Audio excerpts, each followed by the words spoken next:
بسم اللہ الرحمن الرحیم۔ السلام علیکم۔ پروہت موت کے خوف سے مندر کے ایک بغلی دروازے میں داخل ہو گیا۔ خالد رضی اللہ عنہ اس کے پیچھے گئے، ایک کمرے سے گزر کر اگلے کمرے میں گئے تو وہاں ایک دیوی کا بڑا ہی خوبصورت بت چبوترے پر رکھا تھا۔ پروہت نے بت کی طرف اشارہ کیا اور بت کے آگے فرش پر لیٹ گیا۔ مندر کی داسیاں بھی آ گئیں۔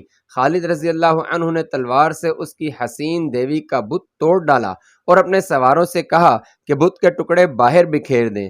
پروہت دھاڑے مار مار کر رو رہا تھا اور داسیاں بین کر رہی تھی۔ خالد رضی اللہ عنہ نے دیویوں کے بت بھی توڑ ڈالے اور گرج کر پروہت سے کہا، کیا اب بھی تم اسے دیوی مانتے ہو جو اپنے آپ کو ایک انسان سے نہیں بچا سکی؟ پروہت دھاڑے مارتا رہا۔ خالد رضی اللہ عنہ فاتحانہ انداز سے اپنے گھوڑے پر سوار ہوئے اور اپنے سواروں کو واپسی کا حکم دے دیا۔ جب خالد رضی اللہ عنہ اپنے 30 سواروں کے ساتھ مندر سے دور چلے گئے تو پروہت نے جو دھاڑے مار رہا تھا بڑی زور سے کہا لگایا۔ پجارنے جو بین کر رہی تھی وہ بھی ہنسنے لگی۔ عزا کی توہین کوئی نہیں کر سکتا، پروہت نے کہا۔ خالد جو خود عزا کا پجاری ہوا کرتا تھا بہت خوش ہو کر گیا ہے کہ اس نے عزا کے بت کو توڑ ڈالا ہے۔ عزا زندہ ہے، زندہ رہے گی یا رسول اللہ صلی اللہ علیہ وسلم۔ خالد رضی اللہ عنہ نے حضور صلی اللہ علیہ وسلم کو اطلاع دی، میں عزا کا بت توڑ آیا ہوں۔ کہاں تھا یہ بت؟ حضور صلی اللہ علیہ وسلم نے پوچھا۔ خالد رضی اللہ عنہ نے وہ مندر اور اس کا وہ کمرہ بتایا جہاں انہوں نے وہ بت دیکھا اور توڑا تھا۔ تم نے عزا کا بت نہیں توڑا خالد، رسول کریم صلی اللہ علیہ وسلم نے کہا۔ واپس جاؤ اور اصلی بت توڑ کر آؤ۔ مورخ لکھتے ہیں کہ عزا کے 2 بت تھے، ایک اصلی جس کی پوجا ہوتی تھی، دوسرا نقلی تھا۔ یہ غالباً مسلمانوں کو دھوکہ دینے کے لیے بنایا گیا تھا۔ خالد رضی اللہ عنہ کا خون کھولنے لگا۔ انہوں نے اپنے سواروں کو ساتھ لیا اور نخلا کو روانہ ہو گئے۔ مندر کے پروہت نے دور سے گھڑ سواروں کو آتے دیکھا تو اس نے مندر کے محافظوں کو بلایا۔ وہ پھر آ رہے ہیں، پروہت نے کہا۔ انہیں کسی نے بتا دیا ہوگا کہ اصلی بت ابھی مندر میں موجود ہے۔ کیا تم عزا کی عزت کی حفاظت کرو گے؟ اگر کرو گے تو عزا دیوی تمہیں مالا مال کر دے گی۔ کچھ سوچ کر بات کر مقدس پیشوا، ایک محافظ نے کہا، کیا ہم 2-3 آدمی اتنے زیادہ گھڑ سواروں کا مقابلہ کر سکتے ہیں؟ اگر عزا دیوی ہے تو یہ اپنے آپ کو ضرور بچا لے گی۔ ایک اور محافظ نے کہا، اس کے لہجے میں طنز تھی، کہنے لگا، دیوی دیوتا انسانوں کی حفاظت کیا کرتے ہیں، انسان دیوتاؤں کی حفاظت نہیں کیا کرتے، پھر عزا اپنی حفاظت خود کرے گی۔ پروہت نے کہا۔ خالد رضی اللہ عنہ کے گھوڑے قریب آ گئے تھے۔ محافظ مندر کی پجارنوں کے ساتھ لے کر بھاگ گئے۔ پروہت کو یقین تھا کہ اس کی دیوی اپنے آپ کو مسلمانوں سے بچا لے گی۔ اس نے ایک تلوار لی اور اسے عزا کے گلے میں لٹکا دیا۔ پروہت مندر کے پچھلے دروازے سے نکلا اور بھاگ گیا۔ خالد رضی اللہ عنہ مندر میں آن پہنچے اور تمام کمروں میں عزا کا بت ڈھونڈنے لگے۔ انہیں ایک بڑا ہی خوشنما کمرہ نظر آیا۔ اس کے دروازے میں کھڑے ہو کر دیکھا، عزا کا بت سامنے چبوترے پر رکھا گیا تھا، اس کے گلے میں تلوار لٹک رہی تھی۔ یہ بت ویسا ہی تھا جیسا خالد رضی اللہ عنہ پہلے توڑ گئے تھے۔ اس بت کے قدموں میں لوبان جل رہا تھا۔ کمرے کی سجاوٹ اور خوشبو سے پتہ چلتا تھا کہ یہ عبادت کا کمرہ ہے۔ خالد رضی اللہ عنہ نے دہلیز سے آگے قدم رکھا، غصے سے بپھرے ہوئے بت تک گئے اور اس کے کئی ٹکڑے کر دیے۔ طاقت اور خوشحالی کی دیوی اپنے آپ کو ایک انسان سے نہ بچا سکی۔ خالد رضی اللہ عنہ مندر سے نکل کر گھوڑے پر سوار ہوئے اور ایڑ لگائی۔ ان کے سوار ان کے پیچھے جا رہے تھے۔ مکہ پہنچ کر خالد رضی اللہ عنہ رسول اکرم صلی اللہ علیہ وسلم کے حضور پہنچے۔ یا رسول اللہ، خالد رضی اللہ عنہ نے کہا، میں عزا کا بت توڑ آیا ہوں۔ ہاں خالد، رسول اللہ صلی اللہ علیہ وسلم نے فرمایا، اب تم نے عزا کا اصلی بت توڑا ہے، اب اس خطے میں بت پرستی نہیں ہوگی۔ قریش کا مشہور اور جوشیلا سالار اکرمہ مکہ کے راستے میں خالد رضی اللہ عنہ کے خلاف آخری معرکہ لڑ کر روپوش ہو گیا تھا۔ اس نے اور صفوان نے اپنے قبیلے کے سردار کی حکم عدولی کی تھی۔ اسے اپنا انجام بہت برا نظر آ رہا تھا۔ اسے یہ بھی معلوم تھا کہ رسول کریم صلی اللہ علیہ وسلم بھی اس کی یہ خطا نہیں بخشیں گے کہ اس نے اسلامی فوج کے ایک دستے پر حملہ کیا اور اس دستے میں 2 آدمی شہید کر دیے۔ اکرمہ کی بیوی مکہ میں تھی۔ تاریخوں میں واضح اشارہ ملتا ہے کہ رسول کریم صلی اللہ علیہ وسلم نے مکہ فتح کرنے کے بعد قریش کی 4 عورتوں اور 6 آدمیوں کے قتل کا حکم دیا تھا۔ انہوں نے مسلمانوں کو بہت زیادہ تکلیفیں پہنچائی تھیں اور مسلمانوں کے خلاف سازشیں تیار کی تھیں۔ ان میں ہند اور اکرمہ کا نام خاص طور پر قابل ذکر ہے۔ ابو سفیان کی بیوی ہند ہر اس انسان کے خون کی پیاسی ہو جاتی تھی جو اسلام قبول کر لیتا تھا۔ اکرمہ کی بیوی مکہ میں تھی۔ فتح مکہ کے 2-3 روز بعد ایک آدمی اکرمہ کے گھر آیا۔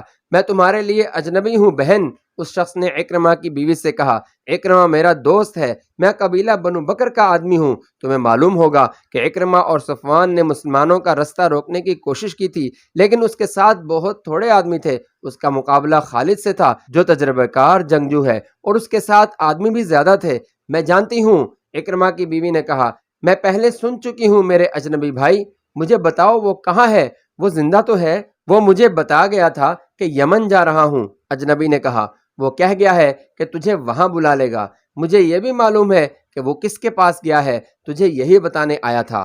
وہ واپس نہیں آئے گا، اسے یہاں آنا بھی نہیں چاہیے۔ اکرمہ کی بیوی نے کہا، وہ آ گیا تو اسے قتل کر دیا جائے گا۔ تم تیار رہنا، اجنبی نے کہا، اس کا پیغام آئے گا تو میں تمہیں اس کے پاس پہنچا دوں گا۔ تم اس کے پاس پہنچ جاؤ گی تو وہ تمہیں اپنے ساتھ لے کر حبشہ کو چلا جائے گا۔ اجنبی اسے اپنی بستی کا نام اور پتہ بتا کر چلا گیا۔ 2 روز بعد اکرمہ کی بیوی بنو بکر کی بستی میں گئی اور اس آدمی سے ملی جس نے اسے اکرمہ کا پیغام دیا تھا۔ کیا تو اکرمہ کے پاس جانے کو آئی ہے؟ اکرمہ کے دوست نے پوچھا۔ میں اسے واپس لانے کے لیے جا رہی ہوں۔ اکرمہ کی بیوی نے کہا، کیا تو نہیں جانتی کہ وہ آیا تو اسے قتل کر دیا جائے گا؟ اسے قتل نہیں کیا جائے گا۔ اکرمہ کی بیوی نے کہا، میں نے اسلام قبول کر لیا ہے اور رسول اللہ صلی اللہ علیہ وسلم نے میری فریاد پر میرے شوہر کو معاف کر دیا ہے۔ کیا تو نے محمد صلی اللہ علیہ وسلم کو اللہ کا رسول مان لیا ہے؟ مان لیا ہے۔ محمد صلی اللہ علیہ وسلم نے تمہارے ساتھ سودا کیا ہوگا۔ اکرمہ کے دوست نے کہا، اس نے تمہارے آگے یہ شرط رکھی ہوگی کہ تم اور اکرمہ اسلام قبول کر لو۔ نہیں، اکرمہ کی بیوی نے کہا، محمد صلی اللہ علیہ وسلم نے جو اللہ کے بھیجے ہوئے رسول ہیں میرے ساتھ ایسا کوئی سودا نہیں کیا، اور محمد صلی اللہ علیہ وسلم ان میں سے نہیں جو سودا کر کے اپنی بات منوایا کرتے ہیں۔ میں وہاں اپنے شوہر کی جان بخشی کی فریاد لے کر گئی تھی۔ یہ وہی محمد صلی اللہ علیہ وسلم ہے جنہیں میں بڑی اچھی طرح جانتی تھی، لیکن اب میں نے آپ صلی اللہ علیہ وسلم کو دیکھا تو میں نے دل سے کہا کہ یہ وہ محمد صلی اللہ علیہ وسلم نہیں جو کبھی ہم میں سے تھے۔ یہ محمد صلی اللہ علیہ وسلم جن کے پاس اب میں فریاد لے کر گئی، آپ صلی اللہ علیہ وسلم کی آنکھوں میں مجھے کوئی ایسی چیز نظر آئی جو کسی اور انسان میں نہیں ہوتی۔ مجھے ڈر تھا کہ محمد صلی اللہ علیہ وسلم جو اللہ کے رسول ہیں کہیں گے کہ یہ اکرمہ کی بیوی ہے، اسے یرغمال بنا کر رکھو تاکہ اکرمہ آ جائے اور اسے قتل کر دیا جائے، لیکن آپ صلی اللہ علیہ وسلم نے مجھے ایک مجبور عورت جان کر عزت سے بٹھایا۔ میں نے فریاد کی کہ فتح آپ کی ہے، میرے بچوں کو یتیم نہ کریں، میرے شوہر کی بدعہدی کی سزا مجھے اور میرے بچوں کو نہ دیں۔ آپ صلی اللہ علیہ وسلم نے کہا، میں نے اکرمہ کو معاف کیا، اور معلوم نہیں وہ کون سی طاقت تھی جس نے مجھ سے کہلوایا کہ میں نے تسلیم کیا کہ محمد صلی اللہ علیہ وسلم اللہ کا رسول ہے۔ اب میں اس خدا کو مانتی ہوں جس نے محمد صلی اللہ علیہ وسلم کو رسالت دی ہے۔ اور تو مسلمان ہو گئی؟ اکرمہ کے دوست نے کہا، ہاں۔ اکرمہ کی بیوی نے کہا، میں مسلمان ہو گئی، مجھے اس کے پاس لے چل میرے شوہر کے دوست، میں اسے واپس لاؤں گی، میں دوستی کا حق ادا کروں گا۔ اکرمہ کے دوست نے کہا، چل میں تیرے ساتھ یمن چلتا ہوں۔ کافی دنوں بعد اکرمہ اپنی بیوی کے ساتھ مکہ داخل ہوا۔ اپنے گھر جانے کے بجائے حضور صلی اللہ علیہ وسلم کے پاس گیا اور اس نے اپنے کیے کی معافی مانگ کر اسلام قبول کر لیا۔ اسی روز صفوان بھی آ گیا، وہ بھاگ کر جدہ چلا گیا تھا۔ ایک دوست اس کے پیچھے گیا اور اسے کہا کہ وہ سالاری رتبے کا جنگجو ہے اور اس کی قدر رسول کریم صلی اللہ علیہ وسلم ہی جان سکتے ہیں۔ اسے یہ بھی کہا گیا کہ قبیلہ قریش ختم ہو چکا ہے۔ صفوان تلوار کا دھنی اور نامور سپہ سالار تھا۔ وہ اپنے دوست کے ساتھ مکہ آ گیا اور اس نے رسول کریم صلی اللہ علیہ وسلم کے حضور پیش ہو کر اسلام قبول کر لیا، رضی اللہ عنہم اجمعین۔ ابو سفیان رضی اللہ عنہ کی بیوی ہند ایسی عورت تھی جس کے متعلق سوچا بھی نہیں جا سکتا تھا کہ اسلام قبول کر لے گی۔ رسول کریم صلی اللہ علیہ وسلم نے اس کے قتل کا حکم دے رکھا تھا اور وہ روپوش تھی۔ ابو سفیان رضی اللہ عنہ اسلام قبول کر چکے تھے۔ ہند کو جب پتہ چلا کہ اکرمہ اور صفوان رضی اللہ عنہما نے بھی اسلام قبول کر لیا ہے تو وہ سامنے آ گئی۔ یہ جانتے ہوئے کہ اسے قتل کر دیا جائے گا، وہ رسول اکرم صلی اللہ علیہ وسلم کے حضور جا پہنچی۔ آپ صلی اللہ علیہ وسلم نے اسے بھی معاف کر دیا اور وہ مسلمان ہو گئی۔ مکہ کے ارد گرد دور اور نزدیک کچھ قبائل تھے، ان میں بعض بت پرست تھے اور بعض توہمات کو عقیدہ بنائے ہوئے تھے۔ رسول کریم صلی اللہ علیہ وسلم نے ان کی طرف پیغام بھیجے کہ وہ اللہ کا سچا دین قبول کر لیں۔ پیغام لے جانے والے فوجی تھے، لیکن آپ صلی اللہ علیہ وسلم نے حکم دیا تھا کہ کسی پر تشدد نہ کیا جائے اور جنگی کارروائی سے گریز کیا جائے۔ مکہ کے جنوب میں تہامہ کا علاقہ ہے جہاں کے جنگجو قبائل بکھرے ہوئے تھے۔ ان کے متعلق خدشہ تھا کہ لڑنے پر اتر آئیں گے، اس لیے اس علاقے میں فوج کا ایک دستہ بھیجا گیا اور اس کی کمان خالد رضی اللہ عنہ کو دی گئی۔ تمام کا تمام دستہ گھڑ سوار تھا، اس میں بنو سلیم کے آدمی بھی تھے، مدینہ کے بھی۔ خالد رضی اللہ عنہ کو مکہ سے تقریباً 50 میل دور ملیم کے مقام تک جانا تھا۔ خالد رضی اللہ عنہ اپنے سوار دستے کے ساتھ روانہ ہو گئے۔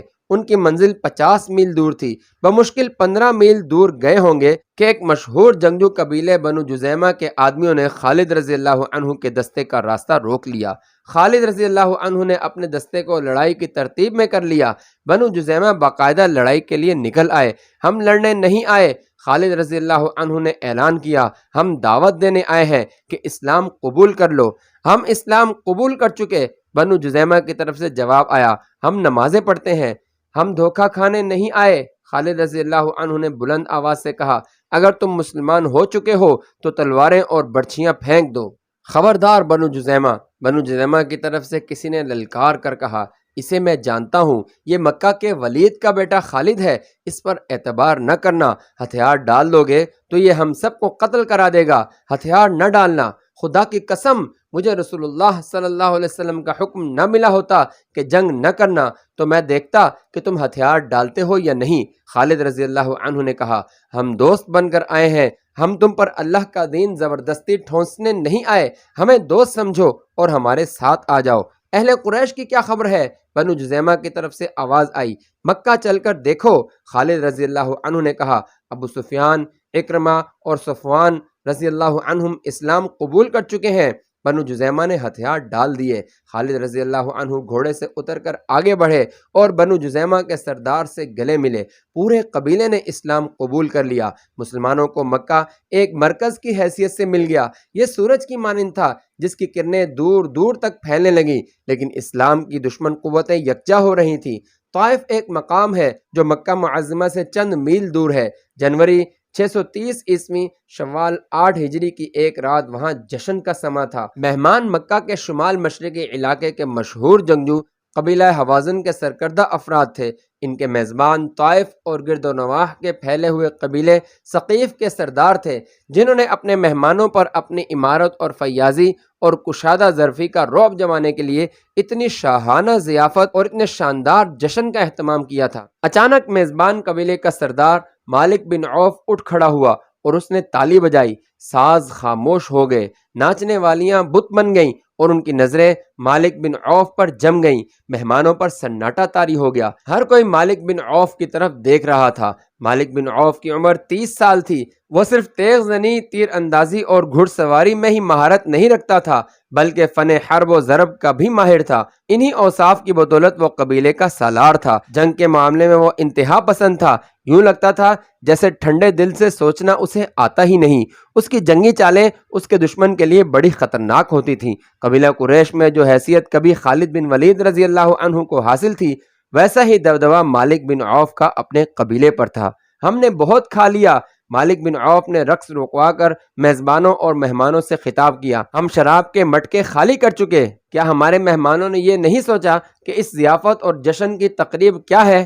میں نے تمہیں کوئی خوشی منانے کے لیے اکٹھا نہیں کیا اے اہل حوازن، میں نے تمہاری غیرت کو جگانے کے لیے تمہیں اپنے ہاں بلایا ہے۔ حوازن کی غیرت سوئی کب تھی مالک بن عوف؟ قبیلہ حوازن کے ایک سردار نے کہا، بتا ہماری غیرت کو کس نے للکارا ہے؟ مسلمانوں نے، مالک بن عوف نے کہا، محمد صلی اللہ علیہ وسلم نے۔ کیا تم محمد صلی اللہ علیہ وسلم کو نہیں جانتے؟ کیا تم بھول گئے ہو اس محمد صلی اللہ علیہ وسلم کو جو اپنے چند ایک ساتھیوں کو ساتھ لے کر مکہ سے یثرب یعنی مدینہ چلا گیا تھا؟ جانتے ہیں؟ 2-3 آوازیں اٹھیں۔ اچھی طرح جانتے ہیں، وہ اپنے آپ کو خدا کا نبی کہتا ہے، ہم اسے نبی نہیں مانتے۔ ایک اور آواز اٹھی، کوئی نبی ہوتا تو ہم میں سے ہوتا، جو اہل ثقیف ہیں، حوازن کے قبیلے سے ہوتا، وہ نبی ہے یا نہیں؟ مالک بن عوف نے کہا میں تمہیں یہ بتانا چاہتا ہوں کہ جس مکہ سے محمد صلی اللہ علیہ وسلم گیا تھا اس مکہ کا اب وہ حاکم ہے، مکہ میں اس کا حکم چلتا ہے اور اس کی جنگی طاقت بڑھتی جا رہی ہے، قبیلہ قریش اس کے آگے ہتھیار ڈال چکا ہے اور اس کے مذہب کو قبول کرتا چلا جا رہا ہے۔ ابو سفیان، اکرمہ اور صفوان رضی اللہ عنہم جیسے جابر جنگجو محمد صلی اللہ علیہ وسلم کا مذہب قبول کر چکے ہیں۔ خالد بن ولید رضی اللہ عنہ نے پہلے ہی یہ نیا مذہب قبول کر لیا تھا۔ مسلمانوں نے مکہ میں تمام بت توڑ ڈالے ہیں۔ اہل قریش کو اپنی غیرت اور اپنے مذہب کا پاس ہوتا تو اپنی تلواریں اپنے پیٹوں میں گھونپ لیتے۔ کسی اور نے کہا اب ستاروں سے دھرا یہ آسمان دیکھے گا کہ حوازن اور ثقیف کو اپنی غیرت کا کتنا پاس ہے۔ مالک بن عوف نے کہا کیا تو یہ چاہتا ہے کہ ہم میں سے کوئی محمد صلی اللہ علیہ وسلم کو قتل کر دے؟ قبیلہ حوازن کے ایک سردار نے کہا اگر تو یہی کہنا چاہتا ہے تو یہ کام میرے سپرد کر، اب محمد صلی اللہ علیہ وسلم کو قتل کر دینے سے کچھ حاصل نہیں ہوگا۔ مالک بن عوف نے کہا اسے قتل کر دو گے تو اس کے پیروکار اسے اپنے دلوں میں زندہ رکھیں گے۔ ان کی تعداد اتنی زیادہ ہو گئی ہے کہ اب وہ ایک آدمی کے قتل سے اس راستے سے نہیں ہٹیں گے جس پر انہیں ڈال دیا گیا ہے۔ کہتے ہیں محمد صلی اللہ علیہ وسلم کے ہاتھ میں کوئی جادو آ گیا ہے۔ حوازن کے سردار نے کہا وہ جس پر نگاہ ڈالتا ہے وہ اس کا مطیع ہو جاتا ہے، جہاں تلوار چلتی ہے وہاں کوئی جادو نہیں چل سکتا۔ حوازن قبیلے کے ایک اور سردار نے اپنی تلوار کے دستے پر ہاتھ رکھ کر کہا مالک آگے بول، تو کیا کہتا ہے؟ ہم تیرے ساتھ ہیں۔ میں کہنا یہ چاہتا ہوں کہ ہم نے محمد صلی اللہ علیہ وسلم کے اسلام کو نہ روکا تو یہ سیلاب کی طرح بڑھتا ہوا ہم سب کو بہا لے جائے گا۔ مالک بن عوف نے کہا نہ حوازن رہیں گے نہ ثقیف کا وجود ہوگا، قبیلہ قریش کو محکوم بنانے والوں کو ہم مکہ کے اندر ہی ختم کر دیں گے۔ کیا تم محکوم بن جانے کا مطلب سمجھتے ہو؟ مالک بن عوف نے سب کی طرف دیکھا اور بولا اگر نہیں سمجھتے تو میں تمہیں بتاتا ہوں۔ اس نے اپنے پیچھے دیکھا، مالک بن عوف کے پیچھے مہمانوں میں ایک معمر سفید ریش بیٹھا ہوا تھا۔ اس کا رنگ دوسروں کی نسبت صاف اور سفیدی مائل تھا۔ وہ ضعیف اتنا تھا کہ اس کا سر ہلتا تھا اور کمر میں ہلکا سا خم تھا۔ اس کے ہاتھ میں اپنے قد جتنا لمبا عصا تھا، کندھوں سے ٹخنوں تک چوغا بتاتا تھا کہ وہ کوئی عالم یا مذہبی پیشوا ہے۔ مالک بن عوف کے اشارے پر وہ اٹھا اور مالک کے پاس آ گیا۔ تم پر اس کی رحمت ہو جس نے تمہیں پیدا کیا ہے، بوڑھے نے کہا، اور وہ دیوتا تمہارے بچوں کے محافظ ہوں جن کی تم پوجا کرتے ہو۔ تم محکومی اور غلاموں کا مطلب نہیں سمجھتے تو مجھ سے پوچھو۔ میری 4 جوان بچیاں مسلمانوں کی لونڈیاں ہیں اور میرے 2 جوان بیٹے مسلمانوں کے غلام ہیں۔ وہ تیغ زن اور شہسوار تھے لیکن اب انہیں تلوار ہاتھ میں لینے کی اور گھوڑے پر سوار ہونے کی اجازت نہیں، ہمیں گھروں سے نکال دیا گیا ہے۔ کیا تمہیں یاد نہیں کہ قریش نے مدینہ کا محاصرہ کیا تھا تو مسلمانوں نے ارد گرد خندق کھود لی تھی؟